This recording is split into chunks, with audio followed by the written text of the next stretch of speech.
what happened to Russ, bro. On God. It's fucked up what happened to Russ. And Russ got a bad take because of that Lakers team. That's the truth, bro. Because Russell Westbrook's legacy is not going to be about winning. Russell Westbrook hit a breaking point, and people close to him swear the man smashed his phone out of pure frustration. The 2017 MVP, 9-time All-Star, and the walking triple-double legend couldn't believe what he was hearing. Word spread that Giannis Antetokounmpo's brother got signed before him, and that news reportedly pushed him over the edge. On God. It's fucked up what happened to Russ. And Russ got a bad take because of that Lakers team. That's the truth, bro. That's the truth. You talk to T-Lou. T-Lou did interview with motherfuckers. I love Russ. Ever since Russ left the Lakers, bro, he's been on the minimum, bro. We've never seen this ever. We've never seen a player who's been the MVP, who's impacted the game, who they call him names and tell him he can't shoot, go to the playoffs, shoot 40% with the Clippers the very next year, right? Take a less demeaning role with the Lakers, take a less demeaning role with the Clippers. He's been a sixth man ever since he's left the Lakers. He's a starting point guard in the NBA. He's arguably one of the top 3 point guards to ever play the game. You tell me this man can't get on the team all because he's passionate, all because he stretches with the team every single fucking practice, all because if it's a team out and he's there all the fucking time, all because if you talk to anyone around the league, Russ is the best teammate I ever have. I talked to Paul George. Hey, P, Pat, you go love Russ. Austin Reeves, Russell Westbrook, one of the best teammates I ever had. What the fuck are we talking about? Why isn't this man on the team? Nina even said that he cracked his phone the moment he found out Alex Antetokounmpo got picked up before him. And honestly, picture this for a second. A Hall of Fame level player, one of the most decorated dudes of his entire era, sitting at home feeling unwanted while players the internet can barely pronounce are the ones getting fresh contracts. That hits the ego hard. And now, at 36 years old, Russ just signed a $3.6 million veteran minimum deal with the Sacramento Kings, making this his 7th team in 6 years. That alone tells you the league has turned into straight survival mode for him. This is the wild journey of how one of the toughest competitors the NBA has ever witnessed ended up fighting for space like this. We're talking about how LeBron James and the Lakers shattered his whole image, how his ex-teammates are finally speaking up, and why this Kings contract might be the last real shot at redemption he gets. Westbrook's 1-year deal sits at $3.6 million. And just to show how wild that is, a team overseas reportedly threw him a $14 million offer waiting for him to say yes. That's 4 times the bag, just sitting there. Russ turned that overseas offer down because deep down he still believes he belongs in the NBA. And that's a mix of pride, ego, and straight loyalty to the game all wrapped together. He even walked away from his $3.5 million player option in Denver, fully betting on himself in free agency. But that bet almost blew up on him as preseason crept closer and teams started locking in rosters. While everyone else was signing deals, Russ was stuck in limbo, watching the entire league move forward like he wasn't even part of the conversation. Then came the moment that broke him. Reports claim he smashed his phone when he heard that Alex Antetokounmpo, Giannis's little brother, got picked up by Milwaukee before him. That hit different. That's straight humiliation. This is the same man who averaged a triple-double for 3 straight seasons. The same guy who carried whole franchises on his back like it was nothing. And suddenly he's being overlooked while second-string players and barely known names are landing contracts? That's a harsh fall from the top, no matter how you slice it. And here's the crazy part. Last season in Denver, he played 75 games, started 36, and still put up 13.3 points, 6.1 assists, 4.9 boards, and 1.4 steals while shooting 44.9% from the field. That's nowhere near washed. Those are legit starter numbers. He even hit 52% on his twos, the best of his entire career. But teams kept ignoring him, executives ghosted him, and calls went silent. For the first time in 18 seasons, Russell Westbrook was staring at something he never imagined, being pushed out of the league. Malika, Russell Westbrook is signing with the Sacramento Kings. His agent, Jeff Schwartz, tells me it's a 1-year, $3.6 million deal. And these are two sides that have been engaged in conversations all off season, every single month, every single week since July. They've been in constant communication. And this is a Kings team that has searched for point guard depth. And that's when the chatter started getting loud. Patrick Beverley spoke up heavy, saying Russ got a bad take because of that Lakers team. Coming from Pat Bev, that's wild because this dude lives on grit and trash talk. And for him to defend you like that, it means something real. He even said Westbrook was the best teammate he ever had. Then Ines Kanter-Freedom stepped in and pushed the whole convo even further, hyping Russ in a way nobody else had the guts to do. Suddenly, people started waking up and thinking, maybe, just maybe, Westbrook was never the real problem at all. Let's break down what really went down in LA because the inside talk is wild. Reports say it was LeBron James himself who pushed the Lakers to bring in Russell Westbrook instead of locking down a deal for Buddy Hield. Yes, you read that right. This wasn't some front office experiment. This was LeBron's personal move before the 2021 to 2022 season even began. LeBron wanted Russ next to him. The plan was simple: create a new big three, LeBron, Anthony Davis, and Russell Westbrook, a trio that was supposed to run the whole league. But what did they end up with instead? Missed playoffs, chemistry breaking apart, and blame flying in every direction. And when everything collapsed, guess who took the majority of the heat? Exactly, Russell Westbrook. It got real nasty too. Russ and his family started getting hit with disturbing messages from fans over basketball, which is straight twisted. The negativity went way beyond the game, moving into a space that felt dangerous and cruel, and it shook his whole household. In his second Lakers season, Russ started just 3 games, yet still averaged 15.9 points, 7.5 assists, and 6.2 rebounds. But none of that mattered. Coach Frank Vogel benched him, the media dragged him nonstop, and every single night turned into another wave of negativity. Every missed shot turned into a meme, every turnover became a headline, and the pressure just kept stacking. Through all of this, LeBron made it way too obvious that he wanted Kyrie Irving instead, tossing public shade at the same teammate he personally pushed for. That hit Russ deeply because it felt like a betrayal from someone who was supposed to have his back. And analysts didn't hold back either. Playing for the Lakers isn't easy at all. The LA spotlight burns hotter than anywhere else, and the fan base flips quick when they're upset. When they turn on you, they go all in with no hesitation. The level of negativity Westbrook absorbed wasn't normal basketball pressure, it felt like psychological warfare at times. Even Ines Kanter-Freedom said people were calling Russ some wild nicknames and harsh insults, stuff he didn't even want to repeat out loud.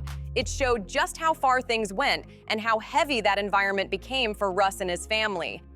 Why do you think he had such a hard time adjusting when he went to like Houston and Washington and the Clippers? Like, there was kind of a big fall off. You know what? I think it all started with Lakers. Look at his career. As soon as he went to Lakers, I don't want to blame anyone. I don't want to blame LeBron or whatever, but it's hard to play for the Lakers, man. Why? If you play with someone like LeBron, it's all about LeBron. And if the season fails, then you need to have like some kind of scapegoat.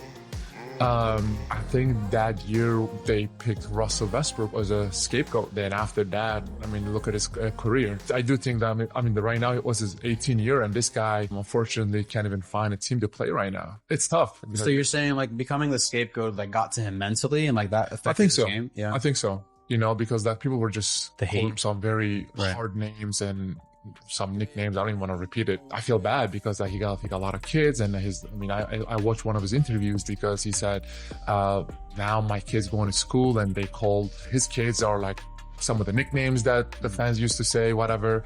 So NBA is tough, man. NBA is definitely tough, but he could still play in NBA. It's crazy that he cannot find a team. I think it was him that when they went to Utah, they were like extremely racist towards him or something like that. Was it Russell Westbrook? It was Russell Westbrook. So like when you were on the Utah Jazz, was it the same? Did you see that same vibe when you were playing there? To be honest with you, not. I mean, they were like one of the wildest fans, and they had your back no matter what, and they were like the sixth man. But when I played there, I didn't really have like I didn't hear about any kind of racist comments towards other teams, you know? Imagine clocking in every single day while the whole world waits for you to mess up, cheering for your downfall like it's entertainment. That's the pressure Russ lived through. After the nightmare run in LA, he packed his bags and landed in Denver, and somehow he found a new version of himself there. Coming off the bench in 145 of his last 216 games, he surprised everybody by thriving. He still finished top 10 in Sixth Man of the Year voting every season, proving he could switch roles and still be dangerous. Russ started picking his spots, controlling the rhythm, and turning every possession into something meaningful. And the numbers put him in elite company. Only 17 NBA players have ever averaged 13.3 points, 6.1 assists, and 4.9 rebounds like he did, and that list includes legit stars and MVP-level players. Even at 36, his spark off the bench flipped games fast because nobody plays harder, nobody hustles more, and nobody attacks the paint with that raw, fearless energy Russ brings. But once the playoff lights hit, everything switched up. He helped Denver blow past the Clippers in round 1, but round 2 against Oklahoma City turned rough. He shot only 34.8% from the field and 21.9% from deep, with 18 turnovers and just 17 assists in 160 minutes. The Nuggets were outscored by 92 points when he was on the floor, and that's a harsh reality check for anyone. And that's the curse Russ can't seem to shake. He can dominate the regular season, give every ounce of sweat and heart he's got, but when the lights get brighter, his flaws jump out like neon signs. The turnovers climb, the shots stop falling, and suddenly he becomes the easy target all over again, no matter how hard he fought. That's the painful reason why, for all his greatness, Russell Westbrook still hasn't touched a championship ring. He started his journey as the heartbeat of the Oklahoma City Thunder, standing shoulder to shoulder with Kevin Durant and turning a small market squad into a real threat. In 2012, they battled all the way to the finals, only to lose to LeBron's Miami Heat, a moment fans still talk about today. They never made it back, and every tough playoff run after that, whether with KD, LeBron, or James Harden, followed him like a shadow he couldn't outrun. Fair or not, that became the mark on his legacy, the narrative people throw at him. The guy who gives everything during the season but struggles to close the biggest moments. And now the numbers paint that picture louder than ever. Sacramento is now his 4th team since 2022, 7 teams total in an 18-season run, and that shift from franchise cornerstone to journeyman vet is wild to even think about.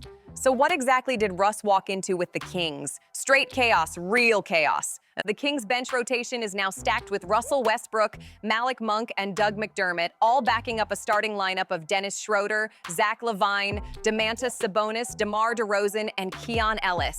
That's a crowded room where everybody wants touches, and there's only one basketball to go around. LaVine, DeRozan, and Sabonis all need the ball to cook, which means Russ has to fight to find his rhythm every single night. And trust, the Kings needed help badly. Last season, they ranked 28th in bench scoring and 29th in bench assists, which is straight bottom-tier numbers. Westbrook's energy, speed, and playmaking could flip that whole weakness overnight. But there's one big problem staring them in the face: spacing. LaVine is at his best when he's running the offense, not chilling in a corner waiting for a pass. And if you stack multiple non-shooters together, the paint turns into rush hour traffic. Everybody bumping into each other with no room to breathe. That's a real concern for a team trying to run modern offense. I think it all started with Lakers. Look at his career. As soon as he went to Lakers, I don't want to blame anyone. I don't want to blame LeBron or whatever, but it's hard to play for the Lakers, man. Why? If you're playing with someone like LeBron, it's all about LeBron. Russell Westbrook's wife, Nina, says that he broke his phone after finding out that Alex Antetokounmpo got signed before. But Sacramento isn't chasing perfect efficiency right now. They're chasing pure fire. New GM Perry already let people know the Kings want a roster that runs nonstop, dives on the floor, and hustles until the final whistle blows. And that's exactly why they wanted Russ. His motor never slows down, his energy hits the room the second he steps in, and his grit still stands out in any lineup. They're not just betting on his stat line. They're betting on his heart, his intensity, and that relentless drive that made him a legend in the first place. And no matter how this plays out, nobody can take away what Russell Westbrook already built in this league. He's still loved in Oklahoma City. During last year's Western Conference semifinals, OKC fans actually cheered for him even though he was wearing a Denver jersey. That kind of respect doesn't fade, and it proves Russ still means something real to the places he touched. That's real love right there, real loyalty, the kind you only get when you give a city everything you've got and they never forget you. And the numbers prove exactly who Russell Westbrook is. We're talking 203 triple-doubles, the most in NBA history, 9 All-Star selections, an MVP, a scoring title, a straight lock for the Hall of Fame, no debate needed. But the one thing missing, that championship ring, still hangs over his story, and at 36 years old on a veteran minimum deal with the Kings, that window is almost shut tight. Patrick Beverley said it loud. He's a starting point guard in the NBA, one of the top 3 point guards to ever touch the court. But the question that always hits next stings heavy. Is he still that guy without a ring? Can you truly put him with the all-time greats when playoff heartbreak has followed him to every team he's been on? Westbrook now stands as the face of a fading generation, the 2010s legends holding on for one last run. Chris Paul is still chasing his dream, Carmelo Anthony walked away without ever grabbing one, and now Russ is in Sacramento fighting for his basketball life. Even with the mileage stacking up, he still hits the rim like a freight train, and that aggression hasn't slowed down. Last season, he still took over 40% of his shots at the rim and finished 64% of them, which is wild efficiency for someone his age. When he's locked in, Russ can split defenses, find cutters, and spark momentum swings that flip an entire game on its head. But at this stage of his career, every minute matters. Every possession might be his last big statement. And this Kings run isn't just another chapter. This is the chapter. This is the moment that decides how his whole story gets remembered. If he helps Sacramento break through, make the playoffs, and bring that fire back into their locker room, he could rewrite the narrative everybody tried to stick on him. He can show the world the Lakers didn't break him, they just lit the spark behind his final shot at redemption.